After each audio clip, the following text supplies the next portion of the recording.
This demonstration is called Psychiatry, Medicine's Dark Side. Protesting about psychiatry, their conference this year is called Psychiatry, Medicine's Heartland, and so I thought that it's more likely to be Psychiatry, Medicine's Dark Side, and so that's why we've got Darth Vader here, and we're saying welcome to the dark side to anybody that wants to go in. Psychiatry, medicine's heartland, yeah. I think they're wishful thinking there. I don't think they would be, most of medicine would regard kind of psychiatry as being its heartland. Nevertheless, we've called it something different. We've called it Psychiatry, Medicine's Dark Side, yeah. Because so much is hidden, and you know, there are all these things. They like to present themselves as nice people, but a lot of them are not nice people. Good. Well, or even if they are nice people, what they're doing might not amount to being very nice. Thank you. Not the night, and it's soon as we can face the music together, dancing in the dark, dancing in the dark, dancing in the dark.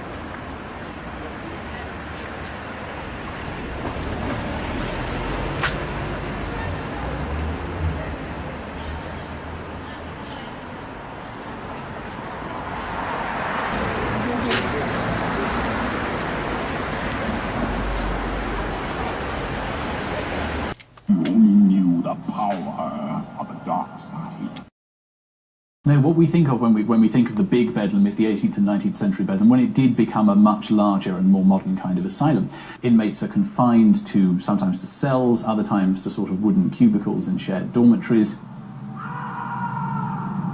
But there would also have been restraint points on the walls. That's a rather crucial point, so that if anybody did get out of hand, they could be restrained. So you would actually have had people here with mental illness being actually physically fastened to walls so they couldn't move. Yes, absolutely. Restraint is a crucial part of the culture of early Bedlam. So it appears that Bedlam soon abandoned the good intentions of its founders and became more like a prison than a hospital.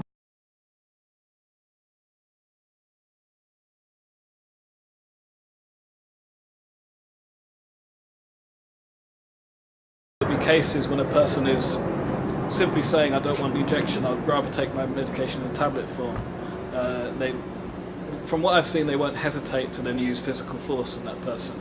I mean, I've seen people crying and shaking in absolute distress following being held down and restrained.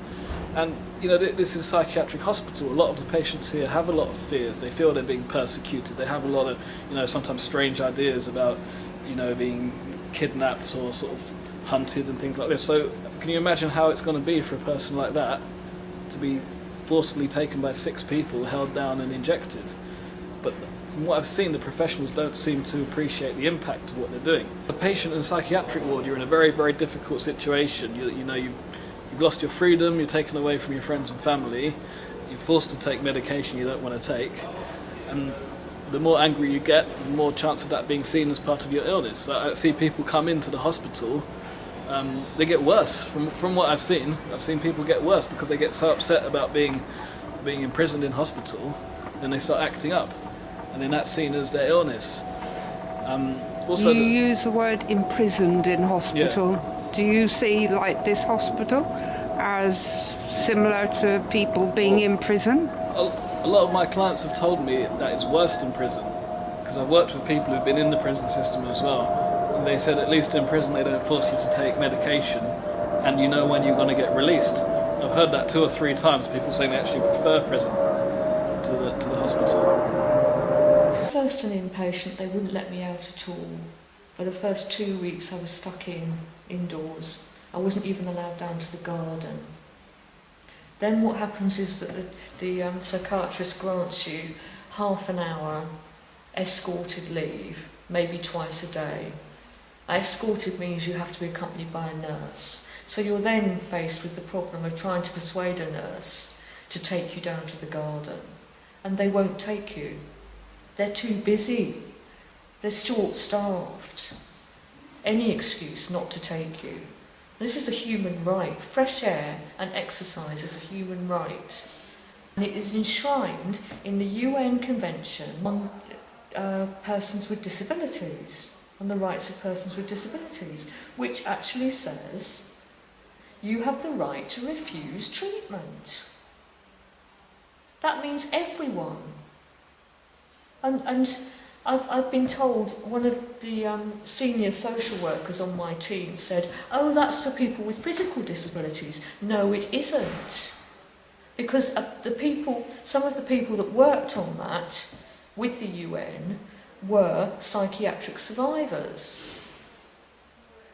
And the rights are not to be able to refuse treatment, and also not to be imprisoned because you have a disability, or you are considered to have a disability. So basically the Mental Health Act violates those rights, the British Mental Health Act. Beatings also formed a key part of Bedlam's treatment programme. Little wonder it became the most notorious madhouse in history. It seems totally barbaric to us that you can cure somebody by chaining them up, beating them, and having them lying, vomiting, and their own filth. To us, it seems like a sadistic form of punishment. Until about the mid-20th century, no one thought there was much that could really be done for mental health problems. But that all changed from the 1940s with the introduction of these heroic procedures into psychiatry, which some of you may have heard of, you all will have heard of, because one of them, of course, was ECT. Another one, which came in the 1940s, was insulin coma therapy. And of course there was lobotomy and other techniques. And some of these procedures, particularly insulin coma therapy and ECT, came to be thought of as acting in a specific way on the underlying disease, in a way that no previous widely accepted treatment had done before. Of course, most of these procedures, particularly insulin coma therapy, were since found to be completely useless, as well as being very dangerous. It had a death rate of about 10%.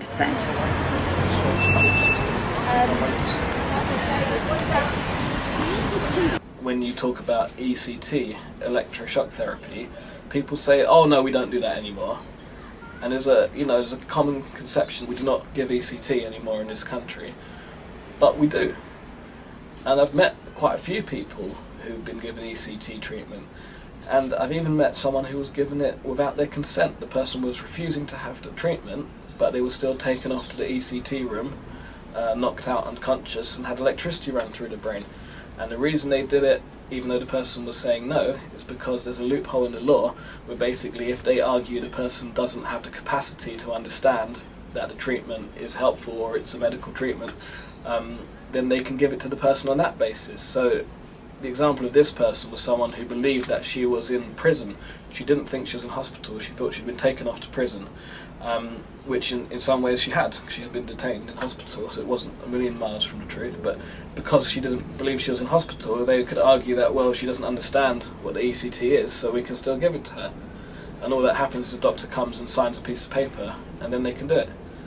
So don't think that we don't electrocute people anymore, because it still goes on. And just going back to the example of the person I was talking about, when I talked to her alone and we had a cup of tea together, she didn't believe she was in prison. We had normal conversations about her past and her life, and the doctors had decided she was too ill for any other treatment other than ECT.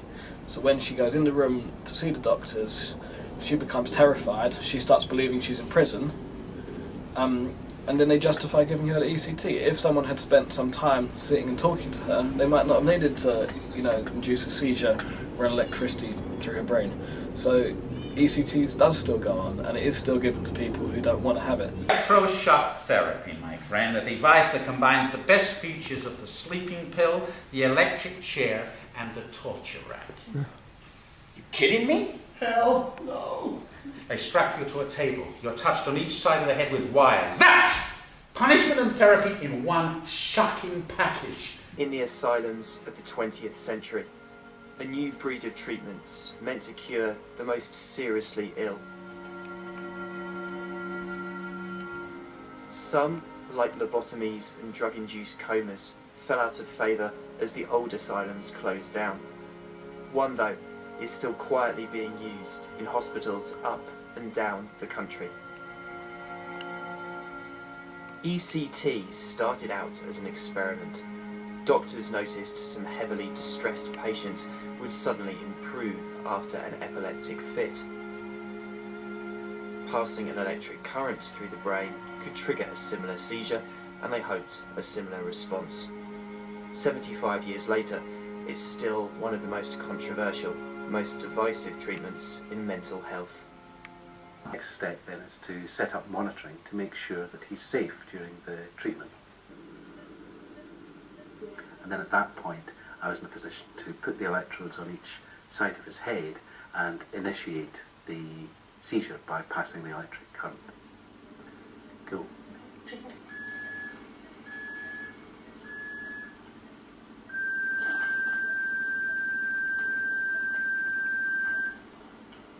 And you saw there that initially John grimaced, not because he was in pain, but because we were stimulating the muscles around his face directly with the electricity. EEG's recording it nicely. And then after that, we could see from the EEG that a seizure had been induced.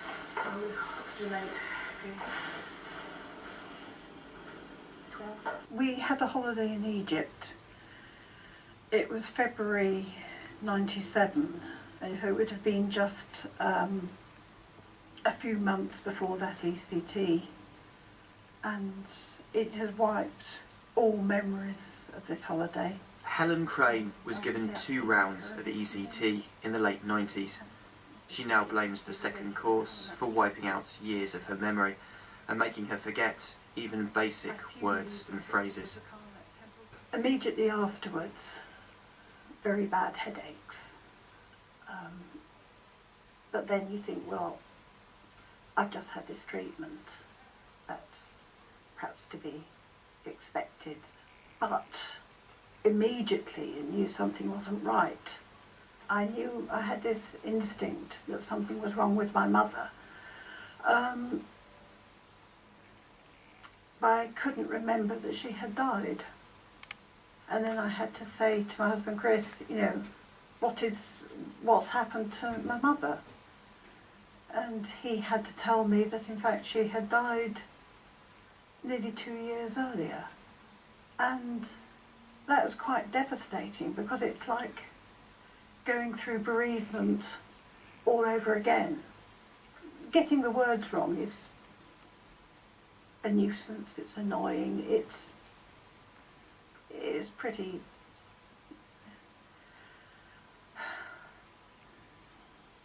I've lost the word. It's frustrating, but to have lost really basic, important things in your life is just awful. That's me somewhere, but... Critics of ECT say around a third of patients notice some sort of permanent change like this, from memory loss to problems with speech or basic skills like counting money. The author of a scathing research paper into the treatment says it's outdated, dangerous, and only effective in the very short term. What happens is that it's a little bit like charging up a rundown car battery, to be crude. It's not difficult to get artificial changes in the brain. You could do it with cocaine. It's not difficult. That doesn't last, of course. and then you find 3-4 weeks later the person is either back at the same level of depression, or many studies show even worse levels of depression. And then, of course, some of those people think, I felt really good right after the ECT, give me another one. And then they get into this endless cycle, and it is perhaps a form of addiction. It's not in any way addressing the cause of their depression. It's systematically and gradually wiping out their memory and their cognitive function at the same time.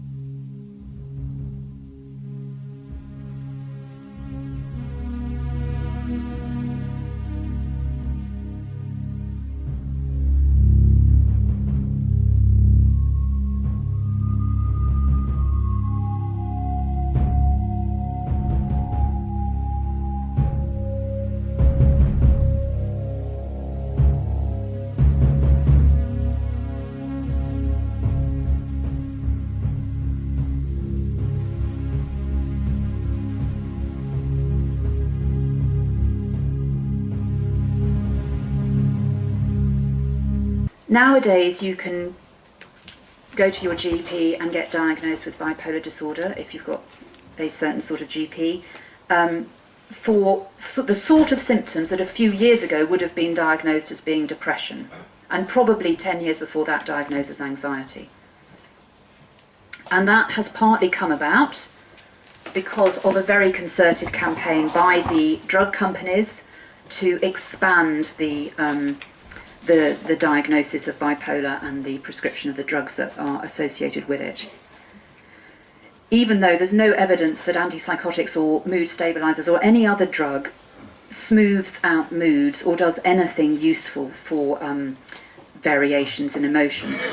Most people are being told these days, or for a long time have been told about antidepressants, is that you should take them because they will help normalize your serotonin levels. That is just not true. There's just no evidence to support that at all. What we should be telling people, we as doctors, GPs and psychiatrists, when we give people an antidepressant is this. The drug affects the way that people think and feel, not just people with depression, but everyone. But actually we don't really know how because we haven't bothered to study it. It might dampen down your emotions, make you feel a bit groggy and drugged. It will almost certainly reduce your sex drive. Would you like to take it? Let's say you're taking, and I hope you're not, Abilify or Seroquel or Risperdal or Zyprexa, one of the so-called antipsychotic drugs. Well, there's nothing antipsychotic about them. We don't know how to pluck psychosis out of the brain. These drugs block a specific neuronal pathway. They block dopamine, which is the main pathway to guess where? Your frontal lobes. So you're getting a chemical lobotomy when you take these drugs. And that produces, probably most impactfully, apathy, indifference, not caring, not being involved with yourself. So patients who are hearing hallucinations, they don't go away when they take one of these drugs, just don't care so much about them. But that same poor soul isn't caring as much about his wife or his children or her husband or even rooting for the ball team or religion or the outdoors or anything. It's a generalized apathy and indifference. It's the same thing produced by surgical lobotomy, which cuts the same pathways. I haven't developed a faith in medication. I haven't been, swayed. I don't feel it's been proven to me that these medications work very well at all.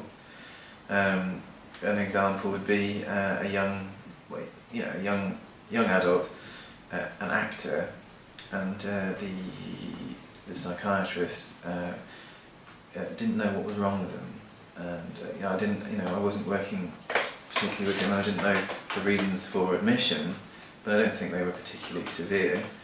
They didn't know what was wrong with him, but he knew something was wrong with him, and he was given doses of medication without a diagnosis, and he had a very bad reaction to it.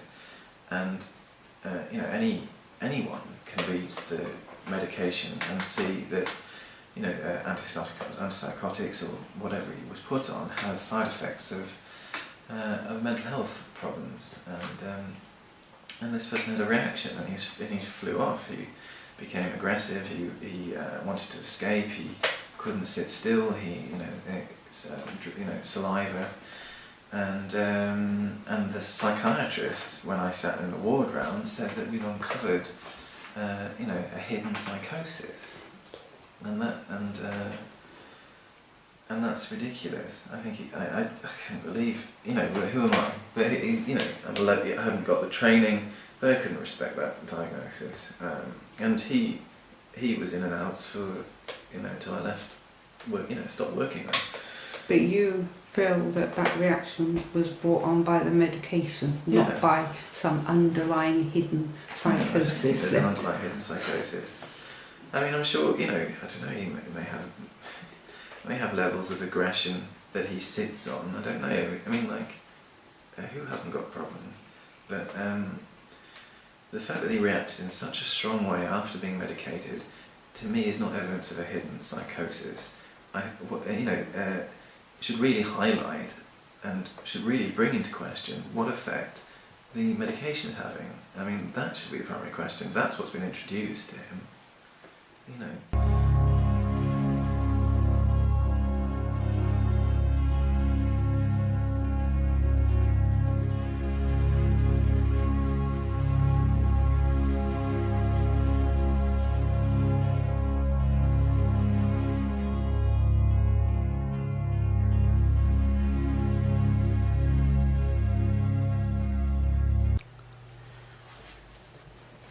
There is another subject that needs to be included when we're talking about the dark side of psychiatry. Is to do with the drugging of children. The information that I have been finding out about is also sort of information given by Ben Goldacre in his book Bad Science, that the use of drug in children is treated as a separate marketing authorization from its use in adults.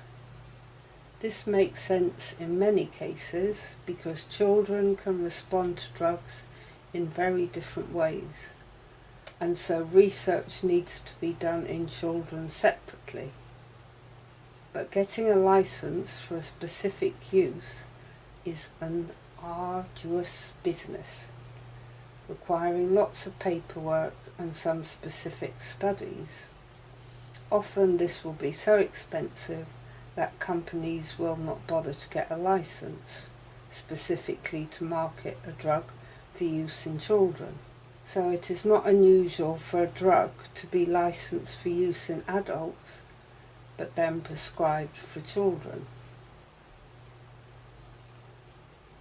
When GlaxoSmithKline applied for marketing authorization in children for the drug paroxetine, which is also called Paxil or Suroxat,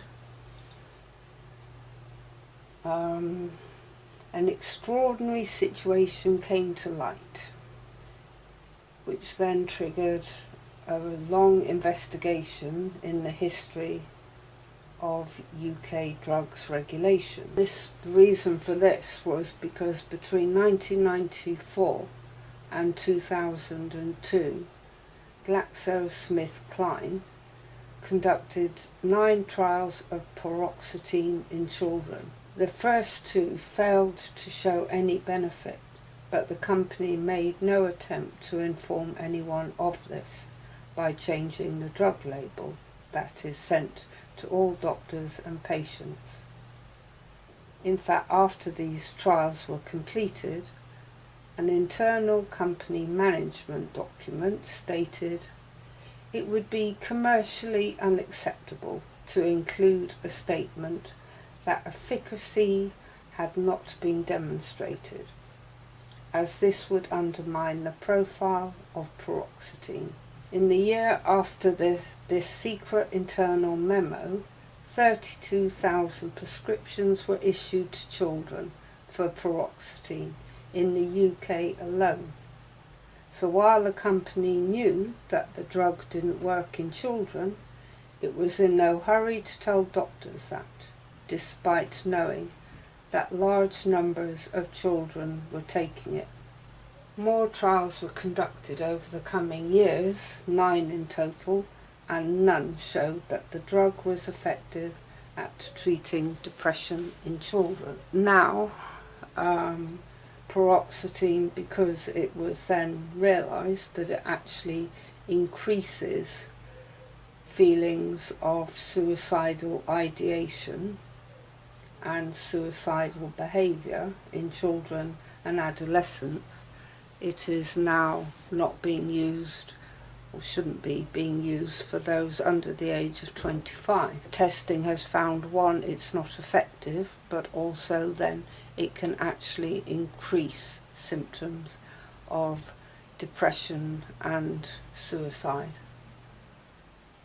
And also it is known to be one of the most difficult drugs of the antidepressants, the SSRIs, to withdraw from, because the withdrawal effects are more extreme. Evidence has shown that paroxetine has among the highest incident rates and severity of withdrawal syndrome of any medication of its class. But in 2007, paroxetine was ranked 94th on the list of best-selling drugs, with over $1 billion in sales. In 2006, paroxetine was the 5th most prescribed antidepressant in the United States retail market, with more than 19.7 million prescriptions.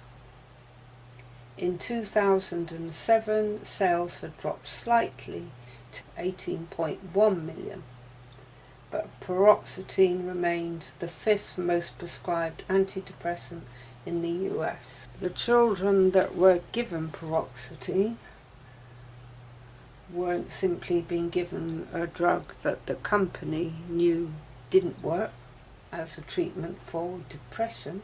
The drug was actually ineffective, but also children taking that drug were being exposed to side effects. Nobody supposedly knew how bad these side effects were, because the company didn't tell doctors or patients or even the regulator about the worrying safety data from its trials. This was because of a loophole. You have to tell the regulator only about side effects reported in studies looking at the specific uses for which the drug has a marketing authorization. Because the use of paroxetine in children was off-label, GlaxoSmithKline had no legal obligation to tell anyone about what it had found. GlaxoSmithKline were investigated about this, but when the investigation was published in 2008, it concluded that what the company had done, withholding important data about safety and effectiveness that doctors and patients clearly needed to see, was plainly unethical and put children around the world at risk. But the laws were so weak that GlaxoSmithKline could not be charged with any crime.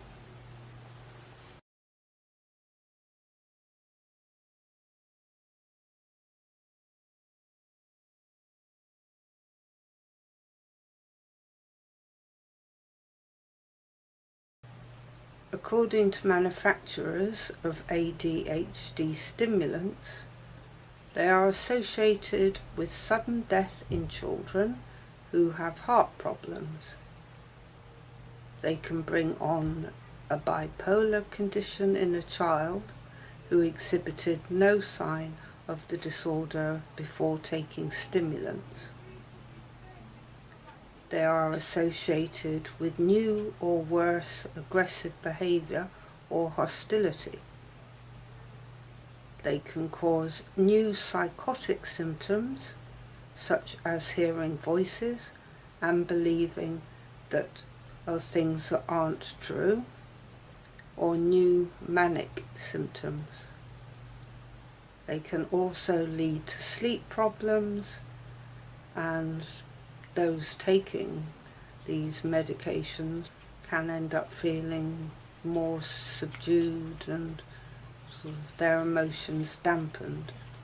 One study reported children taking medications for ADHD expressed fears of being harmed by other children and thoughts of suicide. One study that was done about 20 years ago felt that the amount of misdiagnosis was between about 20 to 25%.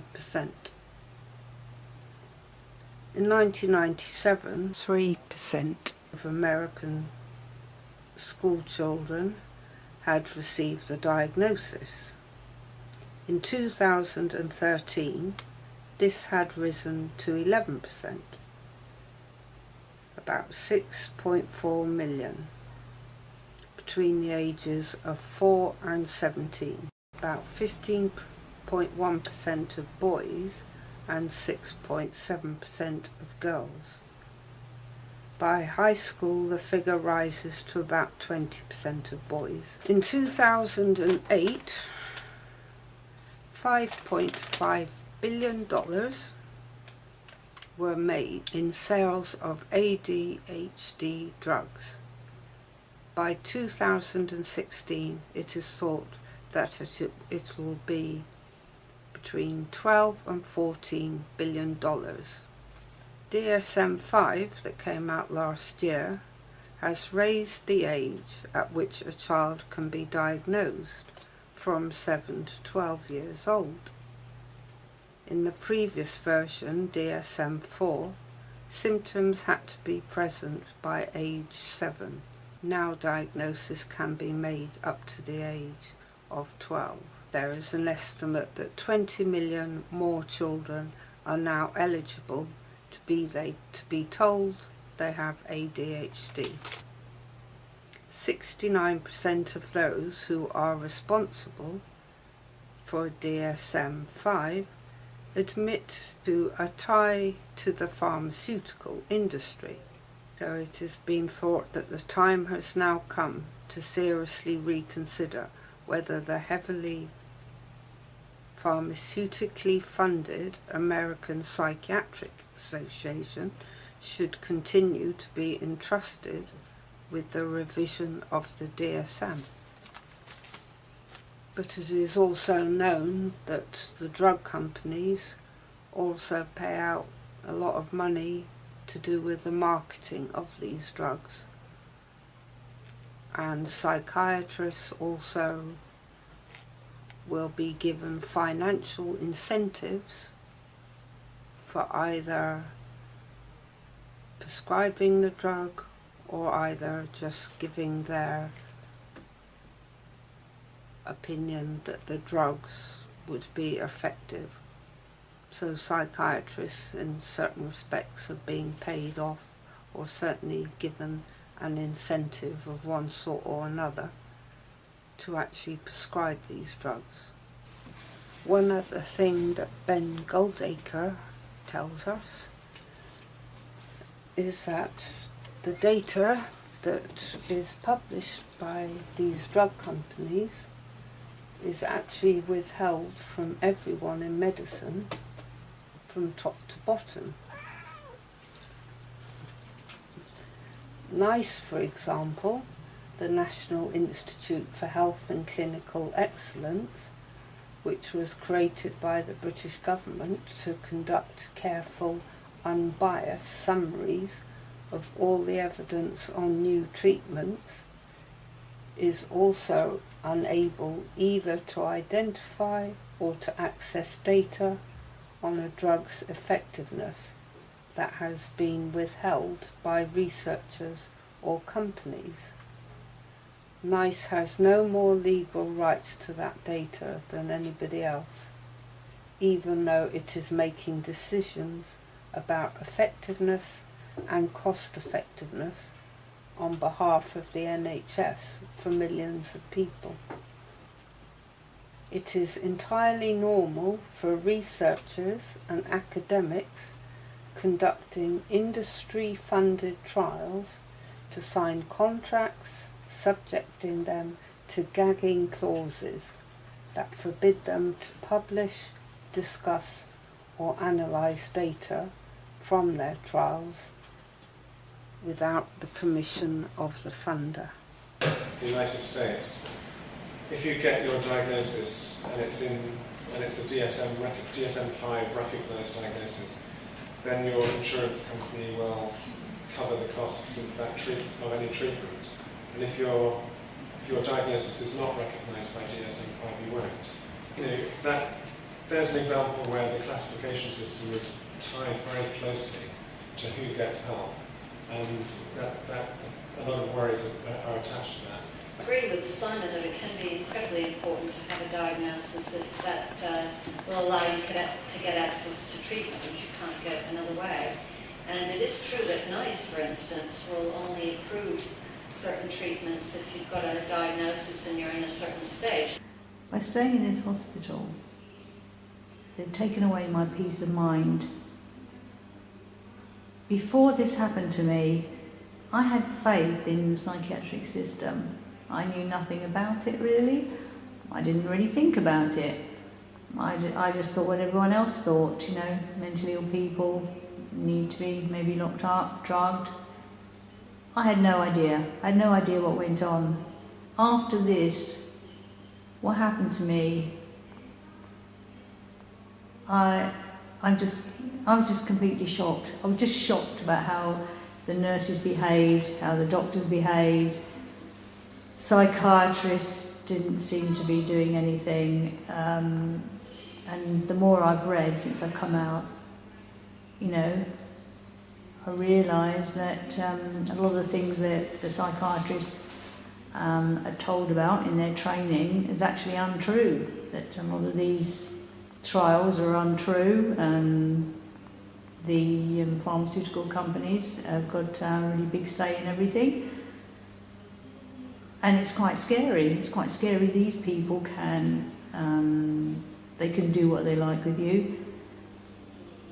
And what they're doing is wrong. And if you say it's wrong, then you're mentally ill and you have no insight. But in actual fact, they're the ones that are wrong. In my situation, there was a lot of communication errors, and I was the one that suffered in the end. I suffered because of their incompetence. They didn't follow procedures. They weren't very caring, and in the end it was me that suffered. And the complaints procedure was so bad, it's been going on, it's still going on now, and this is like 2.5 years later.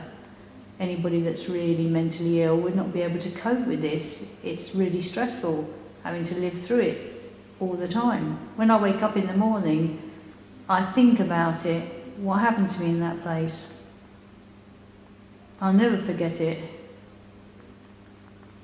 They've just taken away my peace of mind. And I fear for myself if I ever end up in that place again, or even for my children. I think nobody's safe. You're not safe in those places. It could happen to anyone. It could happen to you.